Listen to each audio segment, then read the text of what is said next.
I remember being interviewed on it and said I was saying it's fake news. I was saying I'm sure it's not true.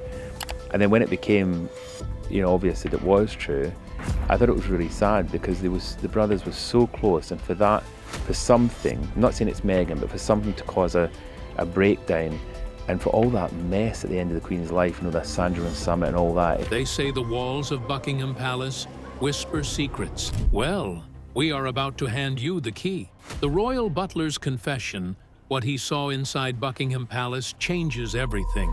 Takes you behind those gilt doors, into the hush of corridors where portraits scowl over whispered intrigues, and every teacup might bear witness. Picture a man who polished silver by day and eavesdropped on history by night, himself sworn to silence. Now, compelled by conscience and curiosity, he breaks that vow. What he saw: midnight visits down hidden staircases, protocol-defying arguments in hushed tones, and a vault of whispered scandals that would make even the crown gasp. This is not tabloid gossip dressed in finery. It's the story told by someone who literally dusted the Queen's own teapot. So, buckle your cravat or grab a cuppa, because you're about to step into a world where loyalty, power, and secrecy collide, with an insider leading the way. Behind the velvet curtain. For most of us, Buckingham Palace exists in postcards, Netflix dramas, and carefully choreographed balcony appearances. The Queen was back. To kick things off, a garden party was held on the 20th of June. From the outside, it's all pomp, polish, and fairy tale spectacle. Those golden gates, immaculate guards, and staterooms glittering with chandeliers that probably cost more than a small village. But to the butlers, footmen, and staff working in its shadowy corners, the palace is less fairy tale and more labyrinth, a glittering cage that never really sleeps. The royal butler at the heart of our story, a gentleman named Grant Harold, was not just pouring tea or ironing trousers. He was a silent observer of life at its most surreal. You were a butler for many, many years. You've now told your story. How are you feeling? It felt the right time to share these memories. Imagine preparing breakfast knowing the eggs had to be cooked precisely to royal liking. Not 1 second more, not 1 degree less.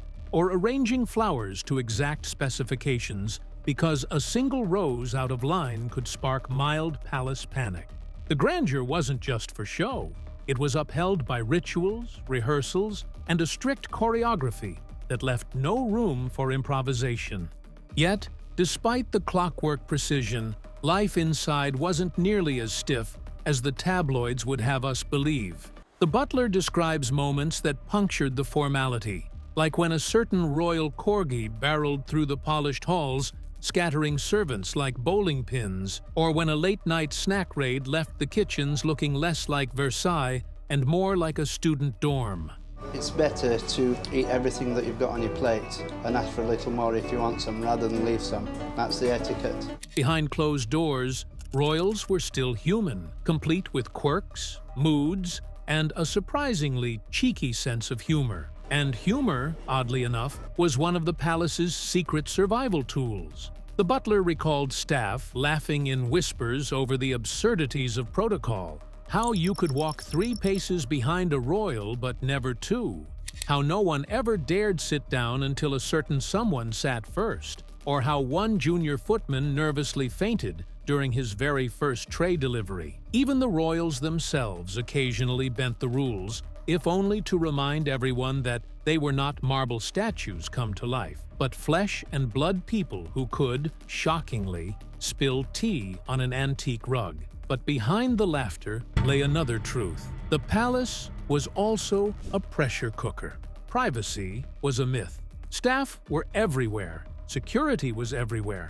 And even the royals themselves were rarely alone. Every sigh, every argument, every unguarded glance risked being witnessed by someone polishing a candlestick nearby. There's some really nice traditional elements that the growing team do for the kitchens as part of these events and throughout the year, really. The butler's confession paints Buckingham not just as a palace, but as a stage where family drama played out in whispers and shadows, with the staff as its most silent, attentive audience.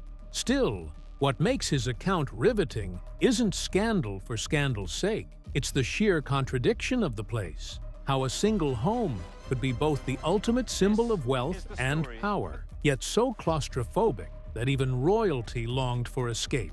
How rituals designed to uphold dignity often tipped into comedy. And how, despite the rules, life always finds a way to spill over. Harold had one phrase for it. Buckingham was never just walls and gilding. It was a living, breathing theater. And theater, of course, needs drama.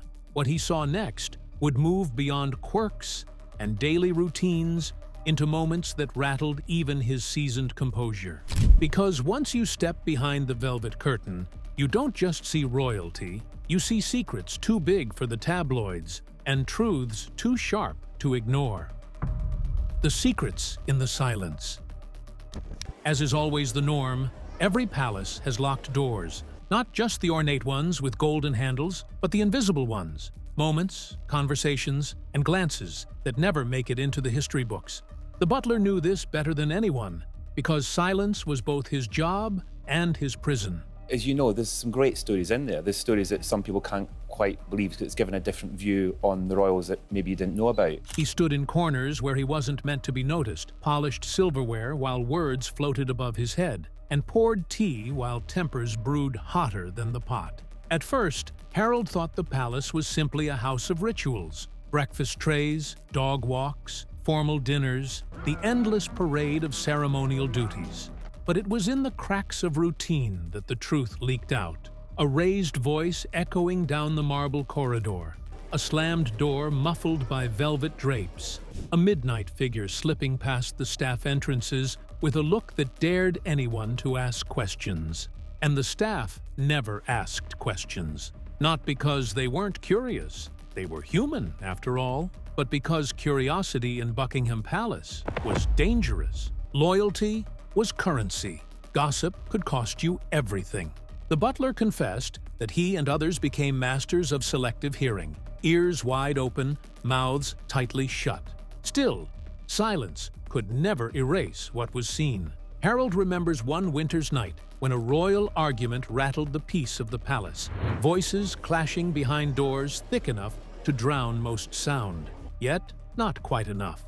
The butler carried on with his polishing, hands steady, though his ears caught fragments that spoke of burdens, betrayals, and the sheer weight of living under the world's watchful eye. Activities, the butler duties, they're very similar to any other butler, looking after guests, looking after the family, serving meals. It was in those moments he realized the palace wasn't only made of stone, it was made of pressure. The confession also revealed something startling. The royals themselves were often prisoners in plain sight. Yes, they had gilded rooms and sprawling gardens, but with every luxury came a leash. The butler described how one prince once stood by the window staring into the London night, whispering under his breath that he envied the freedom of the very people who stood outside the palace gates, snapping photos through the railings. It was this irony, the most powerful family in Britain longing for ordinary freedoms, that shook him most. In the butler's eyes, the palace was less a fortress of privilege and more a gilded cage. Inside it, every member of the family carried secrets heavy enough to bend even the straightest of royal backs. But perhaps the most unsettling confession was this: secrets never stayed buried forever. Some trickled into staff gossip, others seeped into public speculation, and a few, he hinted, were still waiting, ticking like quiet time bombs inside the palace walls. And this is where the story turns. While the butler's tales of routine and laughter painted the royals as surprisingly human, the truths he stumbled upon in silence revealed something darker, something that changed how we see Buckingham forever. The question is, what happens when silence breaks? Whispers that echoed beyond the gates. For centuries, Buckingham Palace has stood as the ultimate fortress of silence. Its staff are drilled from day one with the golden rule: see everything, say nothing. Confidentiality isn't just encouraged, it's demanded, woven into every contract, reinforced with a quiet fear that one slip of the tongue could end not just your job, but your entire career. And for the most part, Staff obeyed. Harold was appointed royal butler in 2004, selected by Prince Charles himself, who conducted the final job interview. But secrets, like steam from a kettle, always find a way to escape. The butler admits the silence was hardest to keep during the reign of Queen Elizabeth II. To the public, she was the unshakable monarch, composed, stoic, never putting a foot wrong. But to the staff, she was also a woman who carried the crown's weight every waking hour. Behind closed doors, she allowed brief cracks in her armor, moments of laughter with her beloved corgis, and yes, moments of deep worry.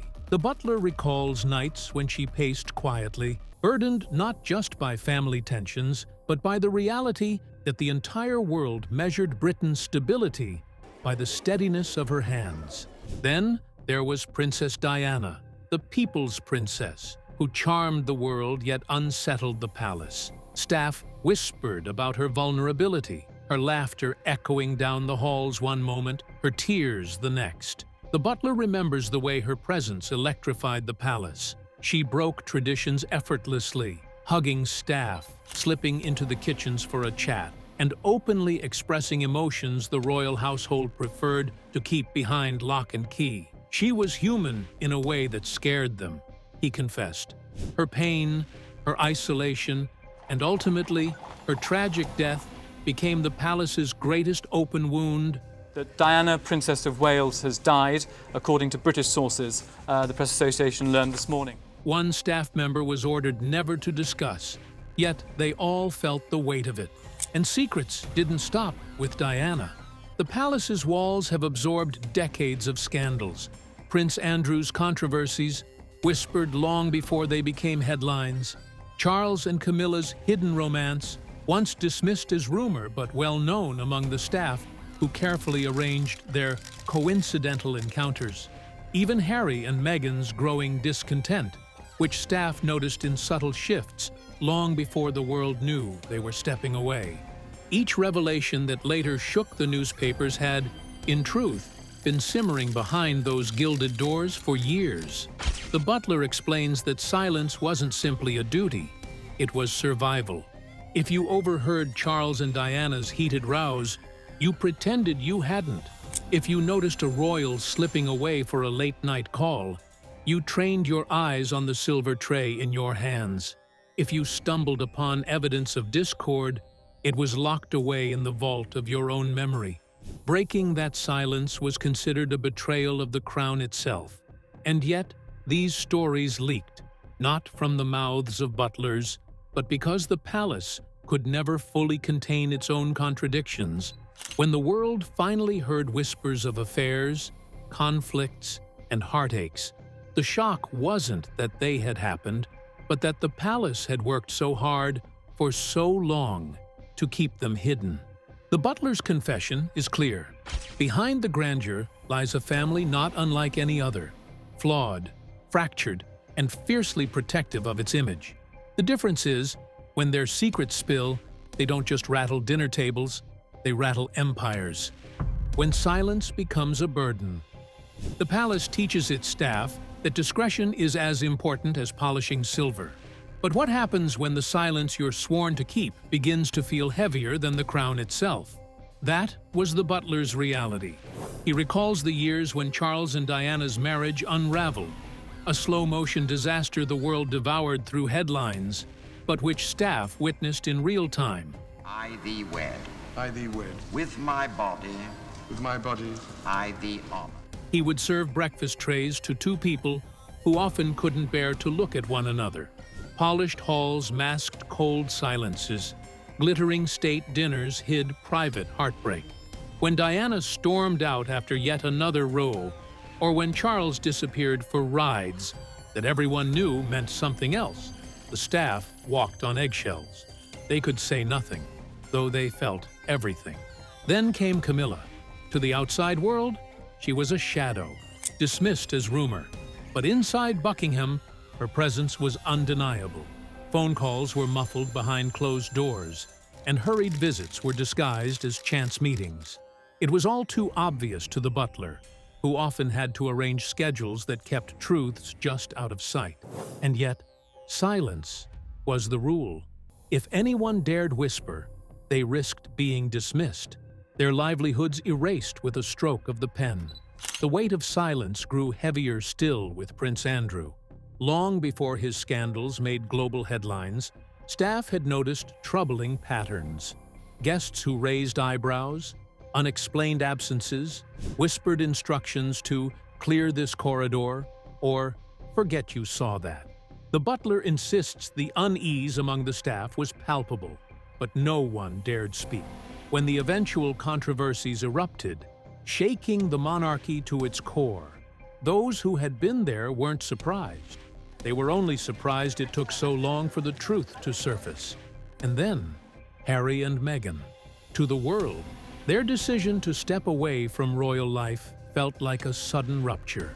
Because I'm from the States, you don't grow up with the same understanding of the royal family, and so... But to those within Buckingham, the cracks had been visible long before. The butler describes Meghan's early days, her warmth, her eagerness to connect, her struggle with protocols that seemed suffocating. He remembers Harry's frustration, his longing for freedom that echoed Diana's restlessness decades earlier. Staff could sense the storm brewing, whispered complaints, hushed arguments, late-night discussions about escape. When the bombshell Oprah interview aired, many inside the palace didn't gasp. This is not a surprise to anybody. It's really sad that it's got to this point, but I've got to do something. They sighed. They had seen it coming. Even Queen Elizabeth, steady as she was, wasn't immune to the strain. The butler recalls her quiet resilience, her ability to keep calm even when family storms raged. Yet behind her composure, staff sometimes saw her weariness. A monarch holding together not just a nation, but a family that seemed always on the verge of breaking apart. The butler admits that in those years, silence was no longer just duty, it was torment. Watching history unfold, knowing truths that could topple reputations or rewrite legacies, and never being allowed to speak, it gnawed at the soul. We carried the monarchy's secrets on our shoulders, he confessed, and some of them were heavier than the crown jewels. And it's here, he insists, that the world must understand. The royals are not untouchable icons. They are a family, brilliant, flawed, fractured, human. What changes everything is realizing that behind the gilded gates, their struggles aren't so different from ours. The difference? Their secrets, once exposed, shake the very foundations of an empire. Controversies behind closed doors. If walls could talk, Buckingham Palace would never sleep. Fortunately for the royals, walls don't talk. Only butlers do. And only after years of silence. While the public caught glimpses of the scandals that rocked the monarchy, the royal butler lived inside their echo chamber. He didn't just hear whispers, he witnessed them unfold, served tea as arguments simmered, and polished silver as history happened in real time. And perhaps the most startling truth he reveals? The royals have always had one golden rule when facing controversy. Keep it in-house, bury it in silence, and let the palace machine smooth the wrinkles until the world forgets. In the summer of 1997, Princess Diana was already the most photographed woman in the world. Every smile, every wave, every gown analyzed like scripture. But when she began her relationship with Dodi Fayed, the whispers inside Buckingham turned into full-blown alarm bells. The butler recalls the unease that rippled through the palace staff. It wasn't simply romance, it was rebellion. A divorced princess, mother to the future king, publicly involved with the son of an Egyptian billionaire. This was a script Buckingham had no rehearsal for. Staff were instructed to keep their observations to themselves, though the tension was impossible to miss. Diana spoke often of wanting a life beyond royal constraints, and Dodi represented both freedom and danger. The palace scrambled behind the scenes to contain the story, leaking careful distractions to the press while holding tightly to its silence within. But when tragedy struck in Paris, the palace's in-house strategy collapsed. For the first time, silence wasn't enough. Public grief erupted, and Buckingham's stoicism looked heartless. Diana, Princess of Wales, has in fact been killed in that car accident in Paris. The butler remembers the Queen's guarded composure, the staff's confusion, and a nation demanding answers the palace wasn't prepared to give. It was the moment, he admits, that changed everything. The world saw that even the crown couldn't silence Diana's story. Then in comes the Charles and Camilla drama, the affair that wouldn't stay hidden. Long before their marriage, Charles and Camilla's relationship was the palace's worst-kept secret. The butler describes how staff tiptoed around the truth, arranging schedules and rooms with a choreography designed to keep suspicion at bay. Coincidental dinners, chance encounters, and discreet phone calls became part of daily palace life. When Diana entered the picture, the staff hoped the scandal would resolve itself. It didn't. Instead, the triangle became the most infamous royal storyline in modern history. The butler recalls serving breakfasts where silence spoke louder than words, dinners where Diana's sadness was palpable, and phone calls overheard late into the night that confirmed what tabloids had only speculated. Buckingham's strategy was classic: deny, deflect, distract. Staff were under strict orders never to acknowledge what was obvious. If whispers grew too loud, carefully staged photo opportunities were arranged. Smiling family portraits, public outings, staged unity. But beneath the glitter, the butler insists, the truth was never far from the surface. By the time Charles and Camilla married years later, the palace had perfected its method. Weather the storm long enough, and even the fiercest scandals fade. The butler admits, however, that those years of denial left scars, not just for Diana, but also for the monarchy's image, which was permanently reshaped. But if Diana's story was a wound, Meghan's was history repeating itself. The butler recalls Meghan's early days as electric, staff charmed by her warmth, her laughter, her eagerness to modernize traditions. But Buckingham Palace is a machine, not a home, and machines grind against anyone who tries to change their rhythm. Almost immediately, whispers began. Meghan didn't follow protocols. Meghan asked too many questions. Meghan wanted to rewrite rules that had been carved in stone. The butler admits the staff noticed how quickly the narrative shifted, how warmth turned into coldness, and how subtle disapproval within the palace soon spilled into the press. Behind closed doors, he recalls hushed arguments, Harry's growing frustration, Meghan's visible distress. The palace's response was textbook: close ranks, issue vague statements, keep it in-house. When Meghan and Harry finally stepped away, Buckingham didn't just lose two working royals. It lost its ability to control the story.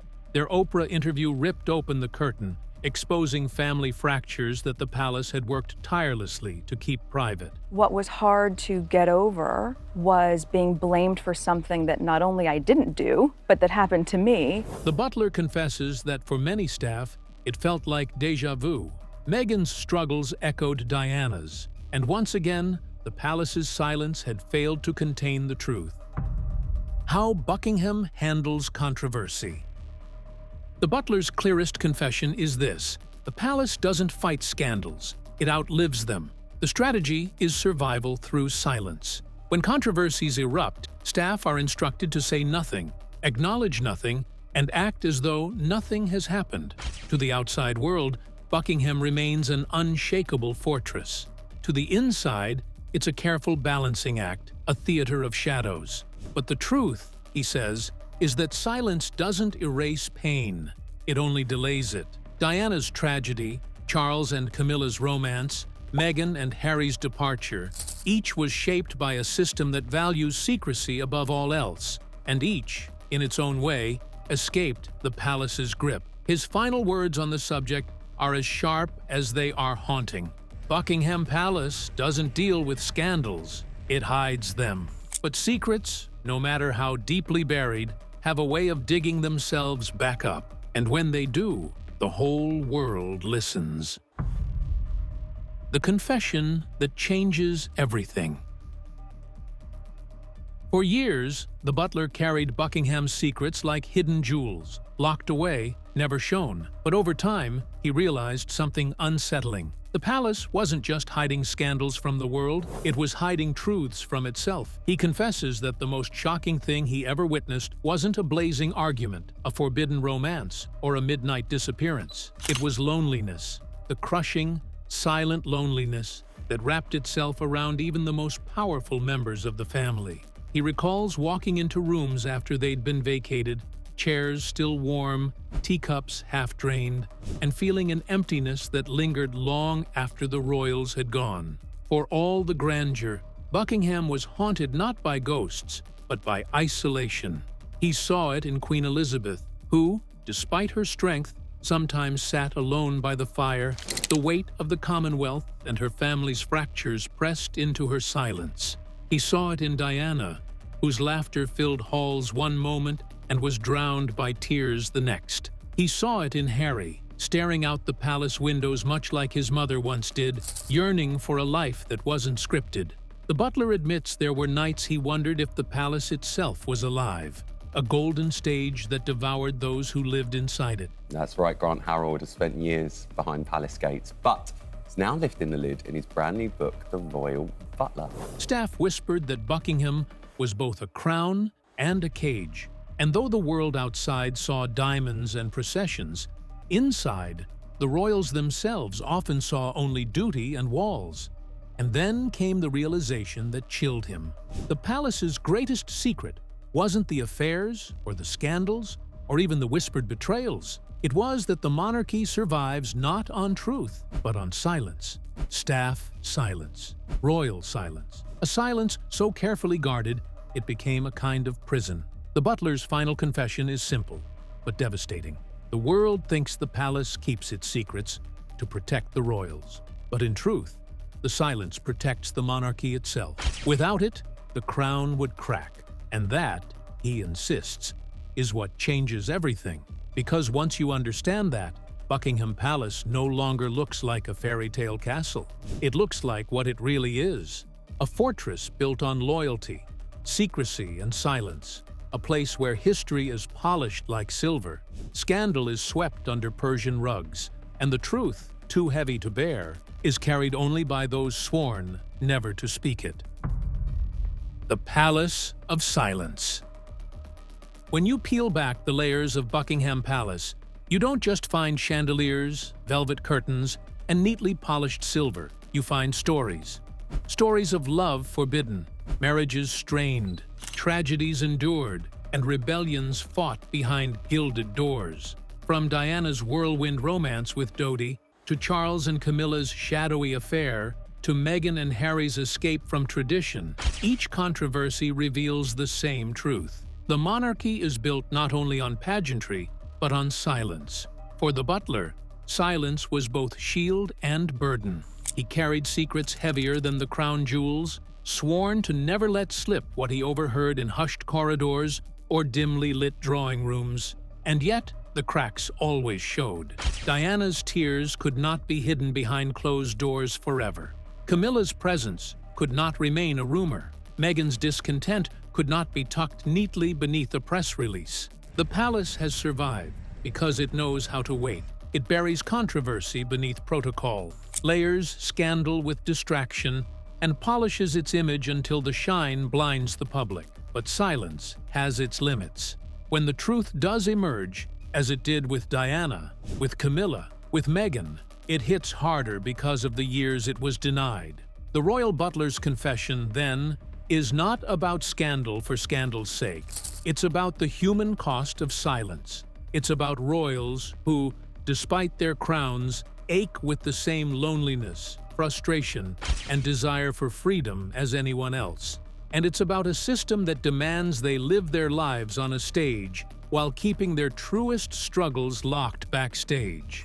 Perhaps that is the greatest twist of all. The world sees Buckingham Palace as a fortress of power. The butler reveals it for what it truly is, a theater of secrecy, where the audience applauds the performance, but the cast longs to step outside into the world beyond the gates. And once you understand that, you can never look at those golden balconies the same way again. Oh, there we go. Here they come. King Charles and Queen Camilla on the balcony, and the crowd roars. And that's it from us today. Until next time, thank you for watching.